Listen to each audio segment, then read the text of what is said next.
amalan di bulan Ramadan ini kalau sunnah, pahalanya itu dapat pahala wajib. Ya Allah. Kalau amalan wajib, maka pahalanya itu dapatkan pahala seperti di luar Ramadan melakukan fardu 70. Jadi kita sholat duhur ya, sama halnya di bulan Ramadan ini sholat duhur satu ini sama di luar Ramadan 70 kali sholat duhur. Man hadara majlisan min majalisi dzikri. Siapa yang datang hadir ke majelis zikir di sini, maka kataballah bi kulli qadamin, Allah akan mencatat setiap langkah yang ia langkahkan, satu langkah dicatat ibadah sanat. Sama dengan ibadah 1 tahun. Satu langkah ini ya.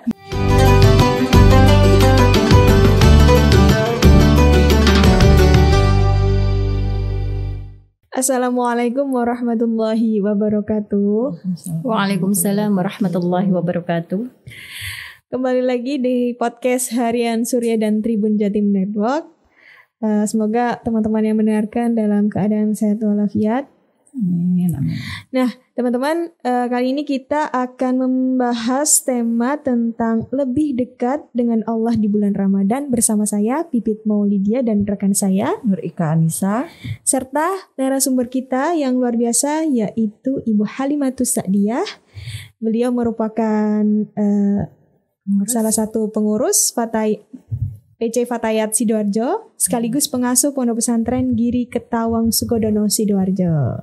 Assalamualaikum warahmatullahi wabarakatuh, Ibu. Waalaikumsalam warahmatullahi wabarakatuh, Mbak Pipit. Kembali ketemu lagi. Iya, ketemu lagi. Nah, terkait tema kita kali ini yaitu lebih dekat dengan Allah di bulan Ramadan. Terdapat saya kurang tahu nih, entah hadis, pokoknya saya pernah dengar bahwa amalan-amalan di bulan Ramadan ini menjadi berlipat ganda. Apakah betul begitu? Lah, terus amalan apa saja? Tentu saja nanti bisa dijelaskan lebih lanjut oleh Ibu Halimah. Monggo. Assalamualaikum warahmatullahi wabarakatuh. Alhamdulillah rabbil alamin, wassalatu wassalamu ala asyrafil anbiya wal mursalin sayyidina wa maulana Muhammadin sallallahu alaihi wasallam. Amma ba'd. Alhamdulillah, puji syukur kehadirat Allah Subhanahu wa taala, dalam kesempatan ini kita bisa belajar kembali di Harian Surya dengan harapan mudah-mudahan nanti yang kita pelajari menjadi ilmu yang manfaat dan barokah. Amin. Amin. Ya Rabbal Alamin. Benar Mbak Pipit, ya Allah, benar sekali banget ya. Kita oleh Allah ditakdirkan bisa sehat menjalankan amal-amal ibadah di bulan Ramadan ini, sudah sangat bersyukur sekali. Man farroha bidukhulil Ramadan, siapa yang merasa bahagia dengan datangnya bulan Ramadan, Masya Allah, haramallah jasadahu ala nar, maka jasadnya itu diharamkan kena api neraka. Ini masih bahagia loh Mbak Wid. Masih bahagia loh Mbak Ika. Luar biasa. Masya Allah, belum di tahap-tahap. Orang kalau sudah bahagia, apapun yang ada di bulan Ramadan, dia akan berusaha semaksimal mungkin untuk meraihnya. Amin. Mulai ridho Allah, rahmat Allah, maghfirah Allah. Apalagi 10 akhir ini, dia akan meraih itqum minan nar, akan diraihnya. Dia tidak akan meremehkan sekecil apapun pahala. Karena apa? Oh, bahagia. Jadi semuanya itu harus dilakukan bahagia. Insya Allah ringan. Ya Allah. Siapa ya? Seorang istri kan berat sebenarnya. Tapi kalau bahagia ringan banget gitu. Jadi gini, amalan di bulan Ramadan ini kalau sunnah, pahalanya itu dapat pahala wajib. Ya Allah. Kalau amalan wajib, maka pahalanya itu dapatkan pahala seperti di luar Ramadan melakukan fardu 70. Jadi kita sholat duhur ya, sama halnya di bulan Ramadan ini sholat duhur satu ini sama di luar Ramadan 70 kali sholat duhur. Bayangkan berapa umur kita sebenarnya, panjang kalau dibandingkan dengan umur umat-umat yang dahulu. Nah, kita berarti umur kita barokah. Kebanyakan kan kita kalau pulang menghadap Allah kan umur 60, 70. Tapi karena berkahnya kita umat Rasulullah, kita selalu dilipat gandakan pahalanya. Apalagi pahala puasa yang hanya Allah yang tahu. Lipatan ganda pahalanya itu, Masya Allah, hanya Allah yang tahu. Kalau yang lainnya kan sampai 10, 100, 200, bahkan 700 kalau pahala pahala. Tapi kalau pahala puasa itu aku yang menimbangnya gitu. Allah ya. Saking sangat istimewanya. Amalan untuk di bulan Ramadan, hadis Rasulullah Shallallahu Alaihi Wasallam menjelaskan banyak ya. 1, man hadara majlisan min majalisi dzikri. Siapa yang datang hadir ke majelis zikir di sini, maka kataballah bi kulli qadamin, Allah akan mencatat setiap langkah yang ia langkahkan, 1 langkah dicatat ibadah sanat. Sama dengan ibadah 1 tahun. 1 langkah ini ya. Saya dari Sidoarjo melangkah ke sini. Niat saya hadir ke majelis zikir lah ini. Ini kan apa? Kenapa kok saya bilang ini majelis zikir? Karena ini mengingat Allah. Kita saling ingat kan, tambah dekat sama Allah. Kayak kita ditampar, kayak kita itu kurang dalam segala hal. Kalau yang baik alhamdulillah, kalau ada yang salah sebentar lagi aku akan memperbaiki lagi gitu kan. Ini namanya masjid zikir. Tidak hanya itu saja, orang kalau datang ke masjid zikir pahalanya gak hanya 1 langkah sama dengan ibadah 1 tahun, tapi wa yakunu yaumal qiyamah ma'i tahtal arsy, nanti dia akan bersama aku, kata Rasulullah, di bawah arsy. Zikir itu apa hanya thalabul ilmi, apa hanya mencari ilmu? Enggak. Zikir itu sebenarnya 1, namanya zikir ya. 1, thalabul ilmi, kita cari ilmu. Itu yang paling mengena memang cari ilmu, karena akhirnya kita tahu. Yang tidak tahu jadi tahu gitu ya. Yang kedua, zikir itu adalah baca Quran. Termasuk juga zikir. Alhamdulillah Ramadan ini kita dikasih kesempatan. Gak harus orang yang suci kita mau baca Quran. Orang yang haid pun bisa dengan cara apa? Ya disemak toh. Ini ada saudaranya baca Quran, aku ingin juga dapat pahalanya. Lihat tuh, disemai, dilihati. Oh ini salah, diingetin. Pahalanya berlipat ganda juga. Cuman kayaknya kalau orang haid kayaknya lepas semua. Jadi juga datang ke majelis zikir yang di situ ada kajian-kajian Al-Quran dan menjelaskan tentang isi dari kandungan Al-Quran. Jadi kita tetap dapat pahala juga gitu loh, dapat ridha Allah juga. Terus yang ketiga tuh majelis zikir itu termasuk sholat. Tapi bukan sholat wajib. Kalau sholat wajib kan memang sudah menjadi kewajiban kita ya. Tapi kalau zikir itu kayak penambahan dari diri kita itu untuk lebih meningkat kembali. Rawatib, qobliyah ba'diyah gitu ya. Sholat duha. Nah, jadi sholat duha itu orang-orangnya identiknya kayak gini. Aduh, aku harus sholat duha supaya saya dapatkan rizki lebih banyak gitu. Padahal sholat duha itu dijelaskan di situ juga termasuk sholat tawabin, orang-orang yang bertaubat. Iya, nggak harus kayak malam hari jelas. Kalau nggak jelas sholat taubat orang nggak lego. Apalagi orang dulu ya, usolli sunatan taubat ya gitu ya. Pada sholat duha itu juga sholat taubat. Sholat duha, sholat tahajud itu termasuk zikir. Jadi wiritan juga kan, jadi wadifah gini. Walau rakaatan. Saking pentingnya sholat tahajud. Walaupun kamu lakukan malam hari serakaat, itu sudah dikatakan tahajud. Masa ada sholat tahajud 1 rakaat? Sholat witir yang kelima maksudnya gini. Habis sholat isya, dia bilang gini, aduh aku gak sholat witirnya habis isya, aku sholat witirnya sebagai penutup tahajud saja gitu kan ya. Nah akhirnya ketika mau mendekati subuh sudah tarawih, ya Allah aku kok kesiangan. Dia cepat-cepat wudhu, alhamdulillah belum adzan. Dia takut adzan, akhirnya sholat witir 1 rakaat, tapi di situ sudah tercatat tahajud gitu. Walau rakaatan ngoten kan dengan Rasulullah walaupun hanya 1 rakaat. Nah, jadi kalau orang yang memang istiqomah sholat tahajud, maka lebih baik memang witirnya sebagai penutup tahajud. Kalau toh memang dia kadang iya, kadang enggak, mending sholat witirnya sebagai masjid zikirnya dia, masuk zikir ini dia lakukan setelah sholat rawatib isya gitu. Kalau 2, saya habis isya sampai saya juga habis tahajud, kalau witir sih nggak boleh. Tapi kalau dilakukan 2 rakaat setelah isya, entar nanti yang 1 rakaat sebagai penutup tahajud nggak apa-apa gitu, sebagai penutupnya, karena memang dia istiqomah, orangnya istiqomah. Yang terakhir ini untuk anak muda loh ya, zikir nazar. Apa itu? Anak muda itu seneng banget kalau sudah sampai ini. Coba anak muda itu yang sukanya naik ke gunung, ke puncak, Ya. Nyampe di sana dia lihat betapa kecilnya dirinya, betapa bahagianya dirinya. Allah, dia melihat betapa besar kekuasaan Allah, betapa agung dan betapa indahnya ciptaan Allah.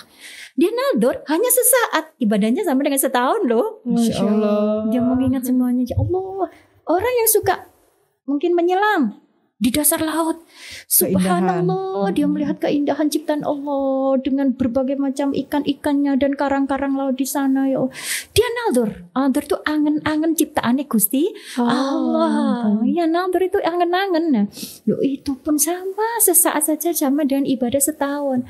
Udah nggak usah jauh-jauh. Mbak Pipit sama Mbak Ika mau nador, cukup cuci-cuci. Di situ ada pot. Habis itu ada apa ya? Ada biji apa itu? Biji cabai dibuang. Terus waktu pasti kemarin kok sudah tumbuh. Masya Allah, subhanallah. Tumbuh lagi, subhanallah. Diingat kok bisa ya secepat itu. Mudahnya Allah. Kapan ya keluar cabainya hijau? Masih kemarin hijau, sekarang sudah ada merah-merahnya. Diangen-angen sampai sejam tengah kayak gini. Mengagumi ciptaan Allah kayak itu pun sudah sama zikir. Masya Allah. Nggak seperti cowok memandang ceweknya yang belum muhrimnya loh ya, beda loh ya. Beda kasus. Indah banget wajahmu, cantik banget, beda loh ya. Beda itu. Jangan salah ya teman-teman. Ini bukan zikir loh. Apalagi di bulan Ramadan, tutup mata aja, tutup dulu fotonya dia. Banyak-banyak istighfar. Masya Allah, itu kelompok daripada masjid zikir. Masya Allah, dan banyak sebenarnya masjid zikir itu. Kalau kita mau mempelajarinya, mau kita itu menyalahkan bahwa kita itu enggak hanya sebatas sholat, baca Quran, enggak. Ternyata ya apa sih nak, kok lungo aja sih nak, kok nang dia sih nak. Asalkan dia enggak meninggalkan sholat, anaknya baik-baik saja. Nggih monggo kalau sukanya dia itu mengagumi ciptaan Allah melalui kegiatan-kegiatan yang positif kayak gitu, nggak apa-apa lah. Suka ke alam, suka apa kayak foto-foto itu loh. Anaknya kan ada yang suka kayak gitu. Masya Allah, luar biasa ya. Jadi fotonya dia ada kan, putranya Kiai Gus itu di Kediri itu suka kayak gitu, sopan yang dia melantung, terus fotonya jadinya bagus. Tapi kalau hatinya dirinya itu ada naldornya, itu sama dengan zikir. Ya, sama dengan zikir sebenarnya. Masya Allah, itu di bulan Ramadan. Yang kedua, amal ibadah di bulan Ramadan untuk kita semuanya, ini untuk semuanya. Mandawama ma'alal jamaah, siapapun yang mau istiqomah sholat berjamaah di rumahnya, terutama untuk laki-laki di masjid ya, di musola ya, terserahlah di mana saja, asalkan dia mau istiqomah berjamaah fi Ramadan, di bulan Ramadan. Di sini di bulan Ramadan penuh ya, 1 bulan penuh nggak lepas. Banallahu madinatun minan nur. Allah Ta'ala akan membangunkan sebuah kota. Kota lo ya, bukan gedung, kota. Masya Allah. Dari cahaya. Pak Pipit nyampe di rumah, suami bilang, sayang, aku bangunkan kamu rumah di ulang tahunmu, Mbak Ika. Gitu suaminya bilang gitu. Seneng gak? Seneng banget. Kita 1 bulan ini mau bersabar gak? Dihitung aja mulai dari awal sampai kita terakhir ini 21, pernah bolong gak jamaah? Kalau pernah bolong kayaknya belum sih dibangunkan Madinah. Setelah mendengarkan keterangan ini, ya Allah, mudah-mudahan nanti saya ditakdir tahun depan bisa istiqomah sholat jamaah. Ya Allah, supaya aku dibangunkan kota. Kalau kotanya saja sudah dibangunkan, masa orangnya nggak dimasukkan? Insya Allah masuk, karena di situ sudah ada bangunan untuk seseorang hamba Allah yang disiapkan itu tadi gitu. Dan sholat jamaah itu nggak harus bersama orang banyak. Kalau kayak kita ya, perempuan-perempuan kayak gini, kita pulang terus di rumah nggak ada temennya, adanya cuman anak kita yang umur 3 tahun atau 4 tahun yang masih playgroup, dia kan belum wajib sholat. Tapi supaya kita itu tidak kehilangan sholat jamaah, sayang, ayo uduk sama mama, temani mama sholat jamaah, mama yang jadi imam, kamu yang jadi makmum. Terus akhirnya iya ya mama, terus ikut Allah Akbar, dia ikut. Dapat 2 rakaat dia kok lari. Gitu. Tapi kan niat kita sudah berjamaah, insya Allah dicatat kita nggak lepas dari sholat jamaah karena kita tetet, nggak ada temannya lagi, adanya cuman anak gitu loh gitu. Dan ada satu hal memang yang menyebabkan kita itu tidak berjamaah bersama gitu loh. Itu terutama untuk laki-laki ya diusahakan. Kalau perempuan gimana? 1 bulan penuh mungkin nggak bisa. Enggak, kalau 1 bulan penuh kita memang nggak bisa karena ada uzur. Loh, uzur tuh nggak dicatat kita itu lepas dari jamaah. Kita tetap dikatakan sholat jamaah penuh. Yang darurat itu karena kita itu uzur ya nggak dimasukkan catatan kita lepas. Enggak gitu. Allah itu Maha Pengasih dan Pemurah, nggak akan apa la yukallifullahu nafsan illa wus'aha, akan membebankan di luar kemampuan kita. Itu Masya Allah luar biasa kan sebenarnya awalan di bulan Ramadan. Anak muda pun kalau dia lagi dibuka hatinya oleh Allah, yang mungkin biasanya hari-hari di luar Ramadan dianya lari-lari, ketika Ramadan ya Allah kok ke masjid semangat gitu loh, Masya Allah luar biasa dia. Ya Allah nak sampai niku saiki nang masjid terus. Seneng banget kan bunga bahagia kan orang tua itu. Man dakhala surul qalbil mu'minin, siapa yang memasukkan kebahagiaan di hatinya orang mukmin, dakhala jannah, akan masuk surga. Loh, dia jamaah itu enggak niat ikhlas karena Allah. Dia hanya ingin menyenangkan orang tuanya saja. Ya biarin aja, yang penting menyenangkan saja lah, bisa membuat bahagia. Pertama kita belajar untuk istiqomah dulu. Untuk masalah hati kita tata sambil lalu jalan. Sambil lalu jalan. Kapan kita nunggu ikhlasnya? Kenapa kamu kok enggak hadir ke majelis? Kenapa kamu kok enggak ikut tadarus? Saya masih menata hati saya. Terus gitu, terus enggak datang-datang ntar. Benar. Mana mungkin orang itu akan tanpa ikhlasnya? Enggak bisa. Hanya Allah yang tahu keikhlasan seseorang. Sambil lalu kita belajar. Bahkan orang yang bilang enggak saya ikhlas, itu pun belum tentu dia ikhlas. Jadi biarlah kita berjalan dengan apa adanya. Memang yang paling sulit digoda oleh iblis itu adalah hamba Allah yang ikhlas. Yang lainnya mudah. Walaupun dia mau sholat ribuan rakaat, puasa ribuan hari, sodako berapa miliar, masih bisa digoda. Masih mudah ditumbangkan, dihilangkan pahalanya, diseret ke neraka. Masih mudah. Yang sulit adalah orang-orang ikhlas. Itu yang tidak bisa disusupi. Dia tidak bisa yajri majrad dam, tidak bisa berjalan di aliran darahnya dia. Setan itu kan mudah berjalan di aliran darah kita. Terasa enggak? Enggak kan? Terasanya gini, coba ya. Kita sholat. Saat kita sholat, Allah, masih ingat Allah? Allahu Akbar. Saat kunci sepedaku nyantol. Iya. Lah itu mulai sudah setannya berjalan menggoda kita. Mulai kita digoda. Atau saat ntar saya masak apa ya? Sering nggak? Sering. Masih. Kayaknya sering banget ya. Sering banget, Masya Allah. Tapi tetap kita terus belajar. Apa kalau kita enggak, saya masih nggak bisa khusyuk, saya nggak sholat dulu, saya belum bisa. Kapan? Yang sudah sholat puluhan tahun aja belum bisa gitu loh. Jadi terus saja kita belajar sholat. Asalkan yang pertama belajar ketika takbir, ingat betul, jangan ingat apa-apa. Khusyuk. Allah, hati kita, saya sholat zuhur 4 rakaat fardu karena Allah Ta'ala. Ingat jangan kemana-mana dulu gitu loh. Insya Allah bisa ya. Insya Allah. Terus yang terakhir, ketika tahiyat akhir kemudian salam. Assalamualaikum warahmatullahi. Isa mek salam tak tahiyatin ndak isa. Ya wis lah, ndak apa daripada tidak sama sekali. Awal akhir diselamatkan oleh Allah. Dan harapan ya, kita itu termasuk orang-orang yang sholat. Sebab fawailul lil musallin alladzina hum an sholatihim sahun. Neraka bagi orang yang tidak mau sholat. Tidak mau sholat ya gimana? Ya orang yang suka menunda-nunda sholat, malas, suka mengumpulkan sholat jamak. Kalau jamak safar nggak apa-apa, tapi zuhur, asar, maghrib, isya semuanya di jamak. Sholatnya kayak gitu. Saya ikut jamaah. Soalnya saya ikut jamaah zuhurnya, yang lainnya nggak sholat sama sekali. Tapi ya itu urusan sholat, urusan Allah ya Mbak Pipit, Mbak Ika ya.